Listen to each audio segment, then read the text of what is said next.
अस्सलाम वालेकुम तालिबात। आज हम मुफर्रद सूद मालूम करना सीखेंगे। इसके लिए सबसे पहले हम ज़ाब्ता लिखते हैं और उसे समझते हैं। मुफर्रद सूद या कुल सूद मालूम करने का ज़ाब्ता। सूद बराबर होता है असल ज़र ज़रब शरह सूद ज़रब मुद्दत बटे 100। ये जो है तो सूद मालूम करने का ज़ाब्ता है। यहाँ पर मैंने सिर्फ सूद लिखा हूँ। जब मुफर्रद सूद लिखा जाता है तो 1 साल का सूद मालूम करते हैं, और जब 1 से ज़्यादा साल का सूद मालूम करना हो तो हम सूद की जगह कुल सूद लिखते हैं। यहाँ मैं मुफर्रद सूद या कुल सूद के लिए सूद ही का इस्तेमाल कर रहा हूँ, लेकिन ये बारीक फ़र्क आप याद रखिए। 1 साल का सूद मालूम करते वक्त मुफर्रद सूद लिखा जाता है और 1 साल से ज़्यादा मुद्दत के लिए जो सूद मालूम किया जाता है उसे कुल सूद लिखते हैं। तो सूद भी लिखे तो कोई ख़ास फ़र्क नहीं पड़ता, लेकिन ये बातें आप याद रखिए। तो सूद बराबर होता है असल ज़र ज़रब शरह सूद ज़रब मुद्दत बटे 100। यहाँ पर असल ज़र की जगह हमने अलीफ लिखा है। मुख्तसर तौर पे जब हम लिखते हैं तो असल ज़र के लिए हम अलीफ का इस्तेमाल करते हैं, शरह सूद के लिए बड़े शीन का इस्तेमाल करते हैं और मुद्दत के लिए हम मीम का इस्तेमाल करते हैं। तो इस तरह जो दूसरा ज़ाब्ता मैंने लिखा हूँ वो है सूद बराबर है अलीफ ज़रब शीन ज़रब मीम बटे 100।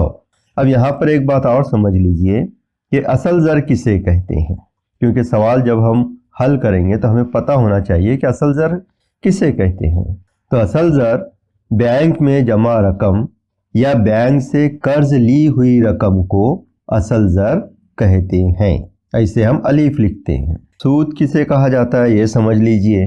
असल ज़र पर जो रकम ज़्यादा ली जाती है उसे सूद कहते हैं।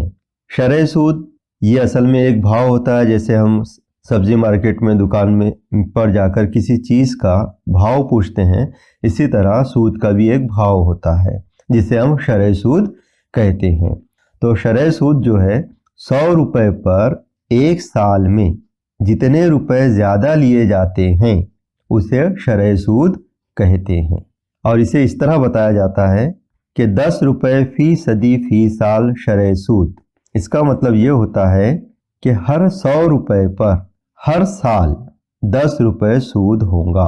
यानी 100 रुपये पर अगर 10 रुपये हम ज़्यादा दे रहे हैं तो शरह सूद 10 रुपये होगा, और 100 रुपये पर अगर हम 12 रुपये दे रहे हैं ज़्यादा 1 साल में तो उसे हम 12 रुपये शरह सूद कहेंगे, और इसे कहा जाता है 12 रुपये फ़ीसदी फ़ी साल शरह सूद।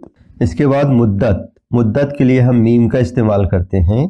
तो मुद्दत किसे कहते हैं? असल ज़र जिस अरसे के लिए इस्तेमाल किया जाता है इस अरसे को मुद्दत कहते हैं।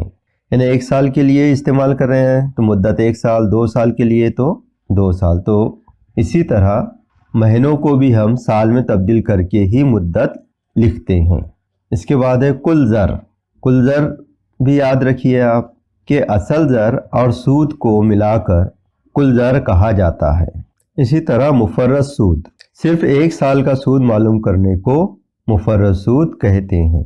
ज़्यादा मुद्दत के लिए सूद का हिसाब कुल सूद या सूद कहते हैं।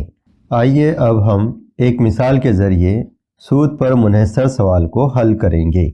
उनैज़ा ने 7% फ़ी साल की शरह से बैंक में 15,000 रुपये 1 साल के लिए अमानत के तौर पर रखा, तो बताइए उसको साल के आखिर में कितना सूद मिलेगा। तो यहाँ पे उनैज़ा ने कर्ज नहीं लिया बल्कि बैंक में 15,000 रुपये उन्होंने डिपॉजिट किए, अमानत के तौर पे रखे। जब हम बैंक में अमानत के तौर पे कोई रकम रखते हैं तो बैंक हमें सूद देती है। यहाँ एक बात आप अच्छी तरह याद रखिए कि इस्लाम में सूद लेना और देना दोनों भी हराम है, लेकिन हमारे निसाब की किताब में ये सवालात है, इसे हमें अच्छी तरह समझना है कि किस तरह बैंक का कारोबार सूदी कारोबार होता है। تو یہاں پر انیزا نے جو رقم بینک میں رکھی ہے 15,000 روپے، یہ اصل زر ہے، الف سے ظاہر کریں گے اس کو 15,000 روپے کو، یہ اصل زر ہے۔ کتنی مدت کے لیے رکھی ہے؟ تو 1 سال کے لیے۔ 1 سال کیا ہے؟ یہ مدت ہے، اور 7% فی سال کی شرح سے انہوں نے بینک میں رقم رکھی ہے۔ تو 7% فی سال کی شرح، یہ شرح سود ہے، یعنی سود کا بھاؤ۔ تو 7% فی سال کا مطلب 100 روپے پر 1 سال میں آپ کو 7 روپے زیادہ دینا ہوں گے۔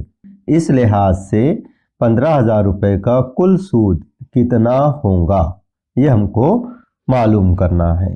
تو اس کے لیے ہم اس ضابطے میں جو چیزیں ہمیں پتہ ہے وہ لکھیں گے۔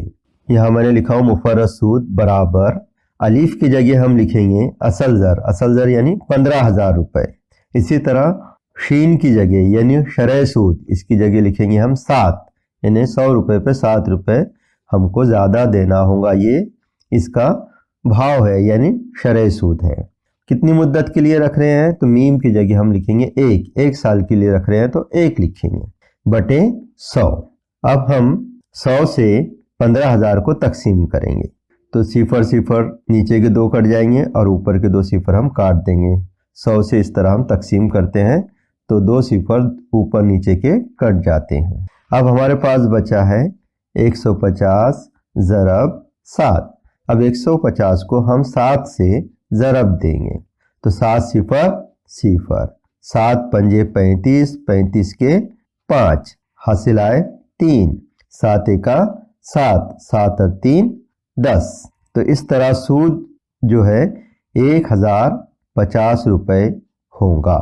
تو انیزا کو سال کے آخر میں 1,050 روپے بینک سے سود کی شکل میں ملیں گے۔